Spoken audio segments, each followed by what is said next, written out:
back for the second session, which I'm massively looking forward to. We're going to be talking about the future of recruitment marketing, and I am delighted to introduce my two panelists, both of whom have been on the Recruiting Future podcast in the last few months, and I know that they've got some really interesting things to say. Let me just move my background, which is moved slightly. There we go. Cool. So I would like to introduce Ellen Bailey and Chris Foreman, and I'd like to introduce them by getting them to introduce themselves. So, Ellen, could you introduce yourself and tell us what you do? Yeah, absolutely. So my name is Ellen Bailey. I am currently work with the Intel Corporation with the Global Talent Acquisition team. I've done a variety of roles in that space, driving talent transformation, really focused in the talent technology space. And I'm currently driving our global alignment around recruitment marketing and our recruitment marketing technology stack. Fantastic stuff. And Chris, please introduce yourself and tell us what you do. Thanks, Matt. Hi, everyone. My name is Chris Foreman. Looking at the attendee list here, I know most of you, but for those I don't, I'm the founder and CEO of Appcast. I've spent 20 years, as you can tell, I have gray hair, and KJ said he's not old. I'm old, so I will own that. Building and growing technology companies in the recruitment technology space. I live 2 hours north of Boston, right near Dartmouth College. And my new hobby is I make cheese. So Angela and I live on a little dairy farm, and I've started to make cheese. And so whether it's making software or good, yummy things to eat, that's kind of my bliss in life. Fantastic stuff. And will you be setting up an online store for your cheese soon? Is that no, Matt? You're actually going to have to come up to our farm to enjoy it. So there you go. I'm happy to give you whatever you want. As soon as I'm allowed to leave Scotland, then I'll be on my way. So I just want to sort of start again by setting the scene and talking about some of the challenges that we're seeing in the market. So I'll start with Lynn. Tell us about the challenges that you're seeing, from where you're sitting at Intel at the moment when it comes to sort of recruitment marketing and recruiting. So I think one of the number one challenges that we're seeing is that there is this middle wasteland that I'm starting to call it. That is the differentiation between what's happening from an advertising perspective and making people visible and aware of opportunities that exist. And I think that we've all kind of figured out how to do that, and that's happening at some level. And then understanding how we actually get people placed into opportunities. And there's this middle wasteland that's kind of in the middle. We've tried to use CRM technology to solve that problem. Now AI technology is coming into that space. But I think from a recruitment marketing perspective, our biggest challenge is trying to figure out how do we take this promise that we're selling to people about this opportunity and the ability to help connect them to opportunity and et cetera, and actually make it a reality in a way that, isn't just a bunch of fluff, right? How do we actually make that happen? I think we're getting to the point now where there's an expectation that in the recruitment marketing space that people are seeing through all the stuff we've told them for years.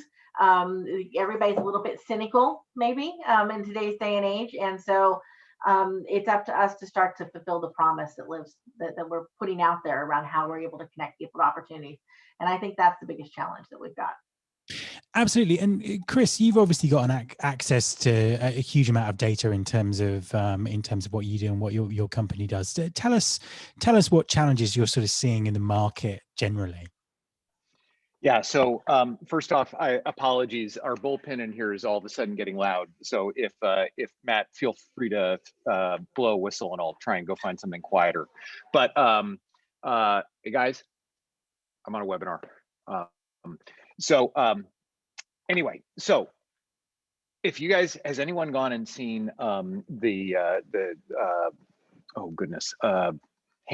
the musical?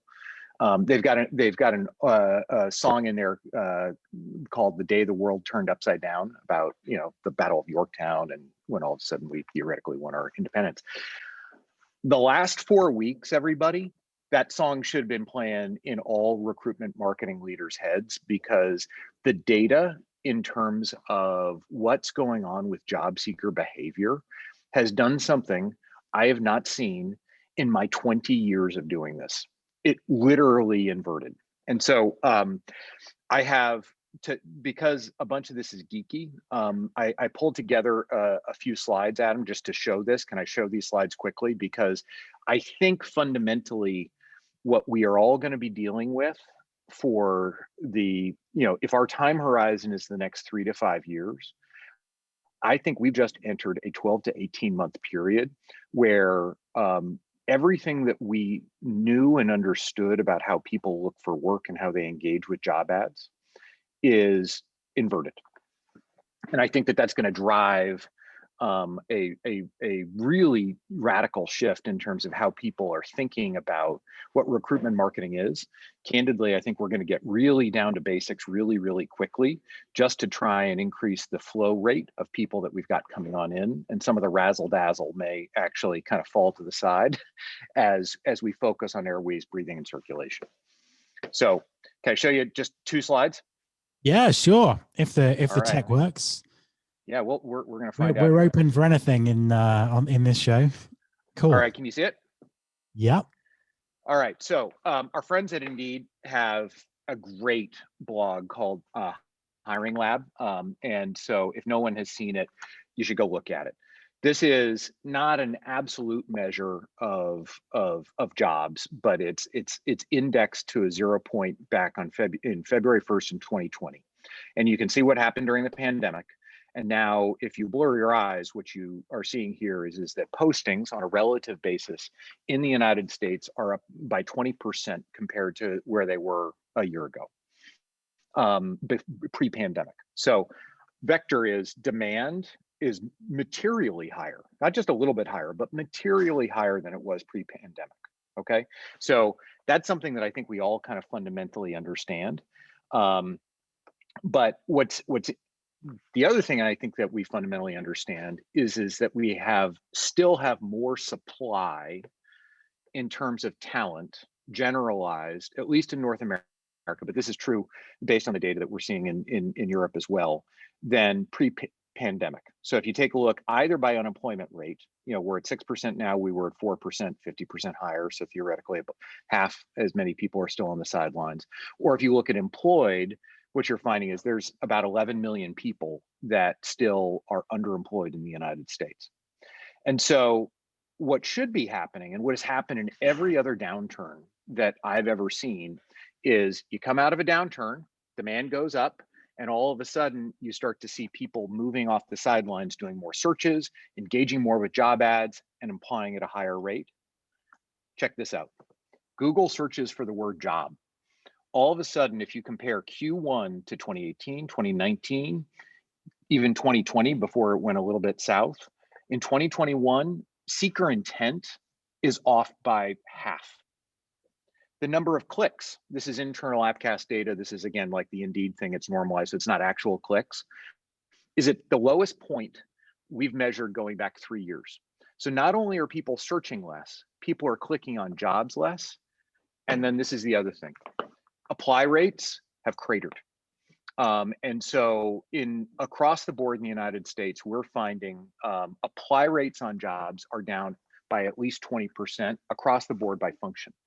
So what does that mean for recruitment marketers and like the future is, I don't think that we're in a spot right now where we can be thinking about, oh, gee whiz, what's the next big idea that we're going to go solve for?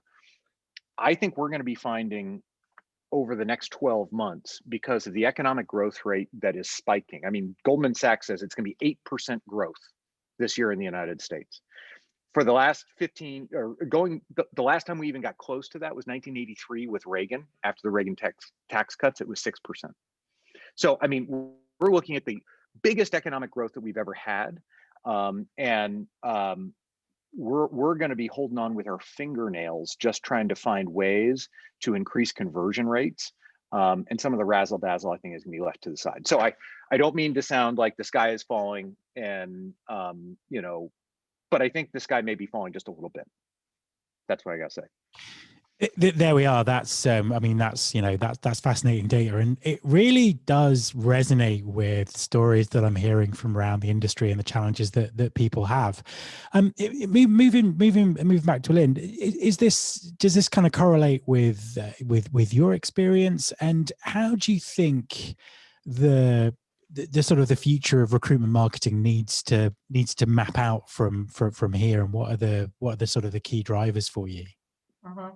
I do think it correlates. I was very interested by the data, so the geek in me wants to go so deep in that and explore that at some more detail. So I'm trying to kind of think through that as I'm talking here. But my immediate instinct would be, I think I would caution us about making preconceived notions about why we think that is happening, and I think some of it may be, and I'm just throwing this out there as a hypothesis I'd like to test out, but I think some of this may be that job seeker behavior is changing, not just because of maybe our preconceived ideas around their lack of interest or their lack of desire. Like, there are a million things that could be kind of driving that piece. But it could be that they've it kind of goes to my first point. They may have figured us out, right? We've been spending all this time basically running our recruitment operations organizations the same way for decades. The candidates, I think, have gotten smarter and more in tune to this.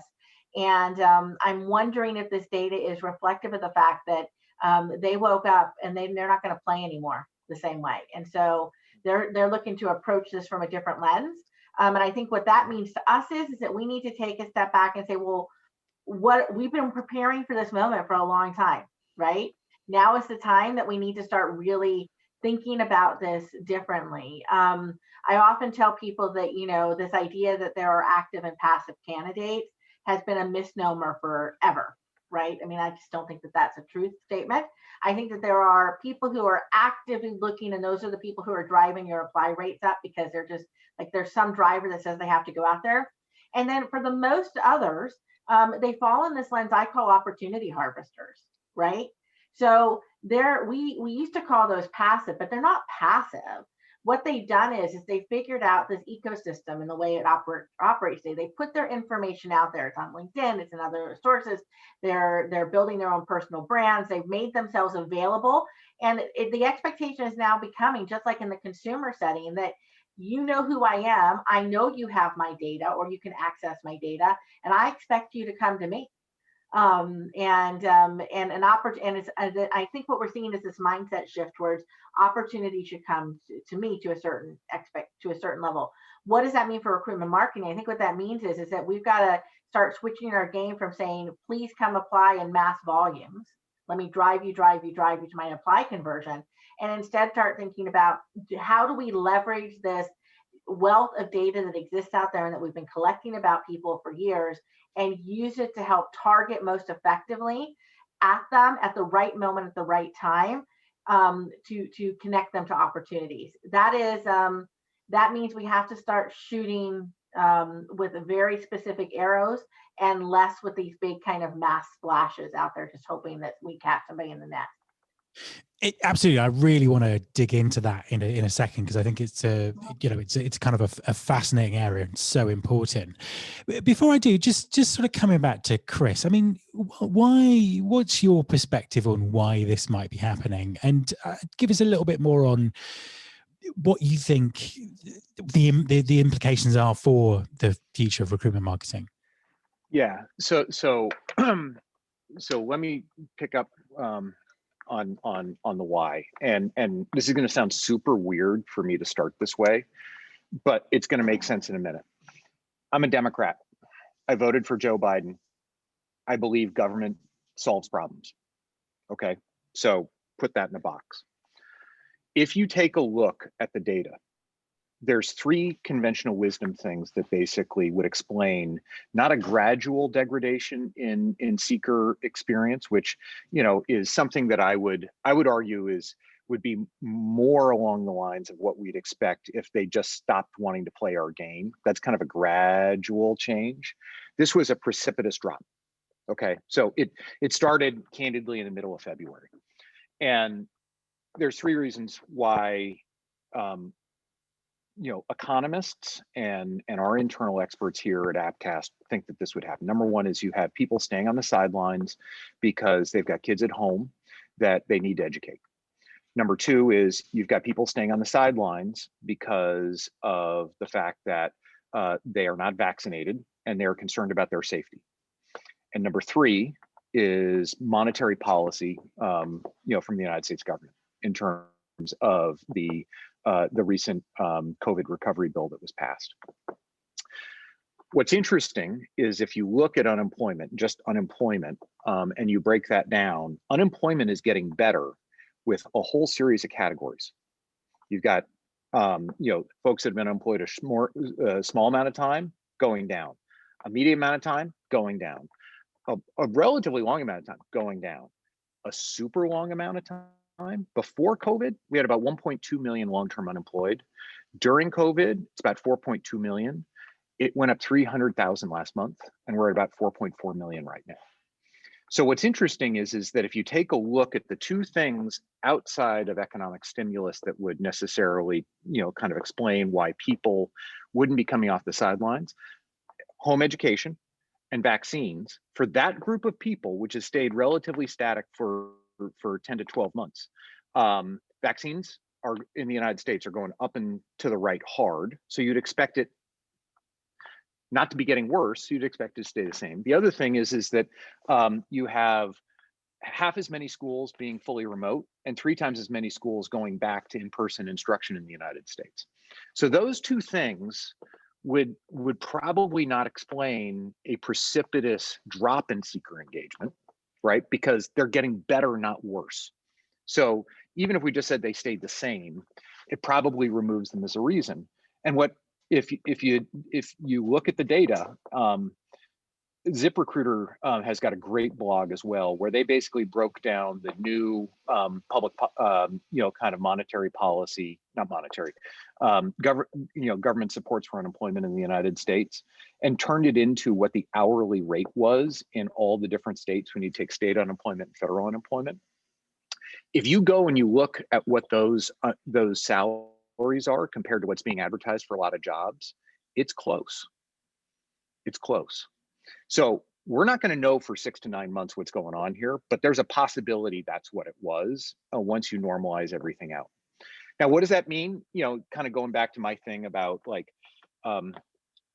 if I'm a recruitment marketer and I'm working in any organization that specifically has low or middle wage workers, but even on the high end, like we're seeing this across the board. My ad agency friends call me and say they're seeing exactly the same thing across the board, white collar, blue collar, middle collar.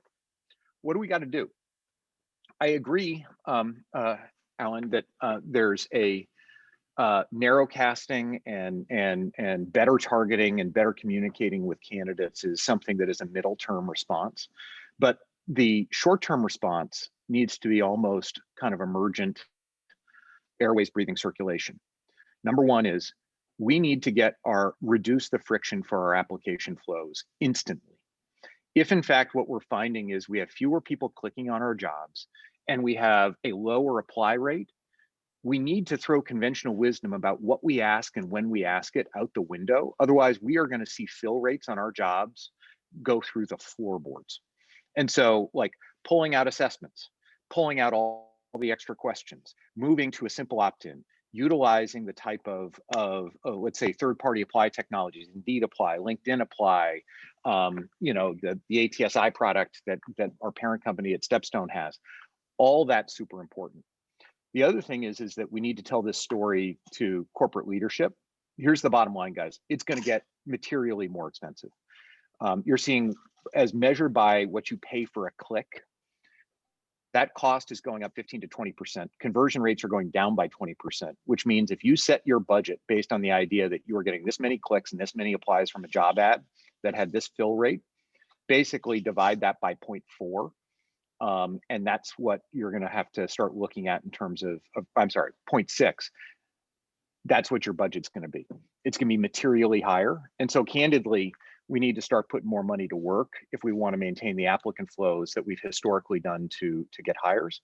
And lastly, is we need to get our recruiters focused on this reality that we are not, no matter what they read in the journal, this is not a employer favorable environment. Okay, we need to make every applicant count. After we get those things going, then you can go do a bunch of the razzle dazzle fun stuff. And yes, we need to be better at telling messages. Yes, we need to have better, kind of ad comms. Yes, we need to be more automated. I don't think we're going to be at that stage of thinking about that for 6 to 8 months. I think we're going to be kind of with red lights flashing for a bit of time. And I think there is a challenge there, that there could well be perception with unemployment, still at record levels in lots of countries around the world. The perception could be, amongst corporate leadership, that actually it's very easy to recruit. It's very easy to recruit people at the moment. That that's not a problem. So, I think that's a really interesting point. Ellen, coming back to your point about, first of all, be interested in your thoughts on what Chris has just said, but also maybe expanding a bit more in terms of, the targeting and segmentation that you were talking about. Yeah, I think both pieces are connected. So I agree, actually, wholeheartedly agree with what Chris said. I think there is a misperception that we're going to be walking into an employer's market, or that we're sitting in an employer's market. Everybody's just clamoring out there to apply for your jobs, and conversion is going to be difficult. It already is. I mean, I think I don't know a recruiter today who doesn't feel that, who isn't seeing that and isn't feeling it and isn't reacting to it. I think, and this is where it connects this idea around segmentation and targeting, I think I just caution us. Here's my caution. I caution us that sometimes our approach to dealing with those situations is to push as much as possible the volume game, and think that that's going to solve our problem. Push volume of applies, push volume of things. I am a firm believer that I think that we're pushing a stone uphill, and it's going to keep falling down on us and keep kind of coming down and coming down and coming down. If we don't figure out this question around how do we target more effectively and actually get the right people applying to the right jobs, and really focus on that match piece, we're going to only exacerbate the problem, right? I think the idea of friction around apply is a huge issue, and it's related to this, right? If I'm not sure that I'm a match or not a match, and I don't really know if this is going to work or not work, and I'm not 100% committed to applying, and et cetera, any sort of friction I reach into the apply process, Chris is absolutely right, I'm going to drop. Why would I do that, right? I have talked to applicants recently who are looking at me saying, listen, I've been out there applying. I'm desperate. I need to find a job now. I'm out there looking for work, and I'm clicking buttons. And listen, if it doesn't have an easy apply on it, an easy apply button, I don't even go that far anymore, right? People get that, and I think that's the way they're operating. To me, that pushes us more towards this idea that we have to be much, much better at targeting and getting the right people to apply. Because if you don't feel a vested interest in the value of why I should apply and look and go through this hassle to even in our best case scenario, it's a hassle to have to tell people who you are and what you're about, right? I'm not going to invest in that in this market, in this way, in this space. We know people aren't going to do it. So just trying to push volume into it isn't going to solve the problem. We've got to go in there and target and get specific about who we want, and then bring them into the process in different ways.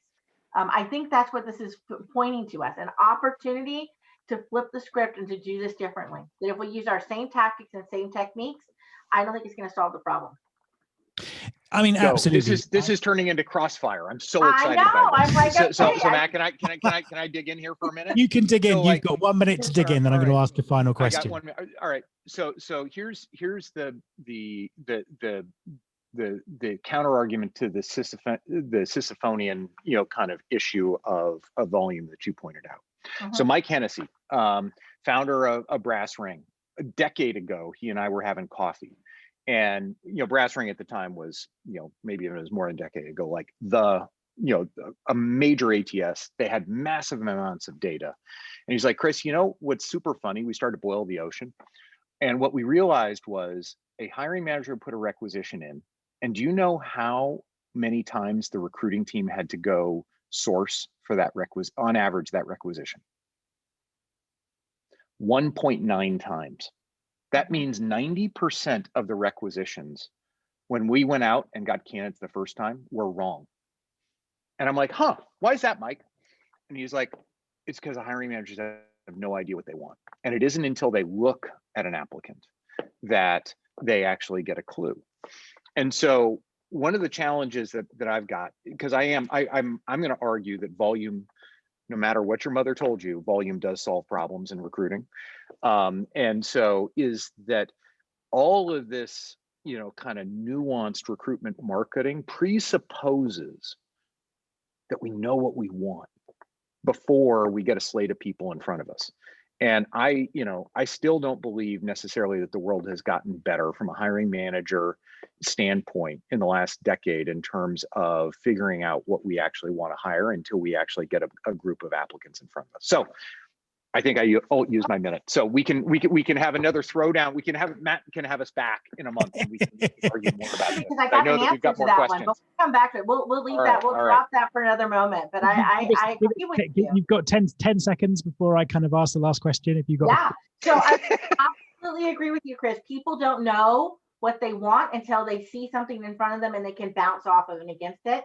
I'm going to tell you, the way they need to see that is through a slate that you get off of your managed pipeline before you go into the apply process. And the problem today is that we're using that first slate based on the apply process, and that is what is causing our businesses and our recruiters to have to spend so much time and effort managing candidates, right? So I think we're in the same. I think we're saying the same thing. I just think that it happens pre-apply. There's a way to solve it. Yep. Right. Mm-hmm. Absolutely. I agree with you. If we could do that magic wand, that would be fantastic. Rainbows and unicorns. I believe in rainbows and unicorns. I think we can do it. Absolutely. Well, we could run for another hour. This is a fascinating conversation, and I knew that you two would would have a really interesting debate, and I haven't been disappointed. I want to sort of finish with 1 minute each because we're coming up to time. So let's sort of take ourselves away. I mean, it's very difficult to think about anything other than the next week or the next 6 months at the moment, just because it has been such a stressful time and there is so much going on. But if we kind of rise above that and think a couple of years into the future, give me your sort of best idea. Tell me don't do that. Tell me what you'd like to see in terms of what recruitment marketing should look like in 2 years' time. So Ellen, you can go first. So I'm going to throw my controversial statement out there. I think what's happening in the sourcing and recruiting space, where we're starting to automate those capabilities at a much bigger scale, I think that that's what needs to happen in the recruitment marketing space. I think that we have a misperception that it's not a misperception. I think that we have a desire to believe that it takes this great marketing mind and focus and effort and a real specialty to be able to figure out how to target people and to get the right applicants and to push all of those pieces and to do the right messaging. I think that this is one of those jobs and spaces where technology and systems may be better at this than our ability to get humans to do it effectively and at scale. So I think recruitment marketing becomes more and more automated. And I think that we start using technology to a greater scale, and recruitment marketers need to become technology wizards. They need to understand how to use it and leverage it. Absolutely. Chris, your thoughts? 3 legs to the stool. First off, I do believe that we're seeing a secular shift in large organization, in large company TA organizations to have a dedicated recruitment marketing function. That in and of itself is going to lead to an acceleration of changes both in process and technology. That is where we're going to be looking at, funnels and pipelines, more effectively and bringing more tools to bear. So the old adage that if you throw people at it, change occurs. I think we're going to see more people in this specialization and perhaps profession.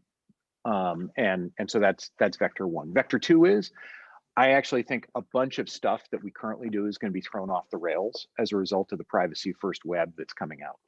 I can't tell you how nervous the ad tech and MarTech world is right now with everything that's going on with Safari and Chrome, the third-party cookies, and the ability to re-engage based on data sets that are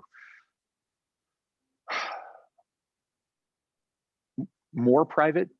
The web is never going to be private, but more private, and that is going to put business models, tools, and techniques that we consider to be relatively straightforward today and throw them out of whack. And there's going to be a whole new bunch of things that are going to be coming in. So like that, I think is another webinar. And so I don't necessarily know how that's going to play out. The third thing though is we're going to have more specialists looking at this issue. We're going to have a big new issue coming to the fore that we have to deal with regards to privacy first web. The third thing is, this is something that my my boss and business partner Sebastian Detmers at Stepstone talks about a lot. It's autonomous matching. The idea that there is demand on one side and there is supply on the other, and there's too much friction right now, not just on the supply process, but in terms of both sides being able to kind of constantly be operating and matching. So, when you talked about the false construct of passive and active candidates, that underpins this concept of autonomous match. No one is really active, and well, people are active, but no one is truly passive, because just to be clear, Sebastian, if you're listening to this, I would quit today if President Biden made me, an ambassador to any country in the world. So I'm a passive candidate. I just happen to, I'm not going to get that call. So anyway, there we go. I got a long stick, but those are my thoughts. Absolutely. Well, thank you so much. That was an absolute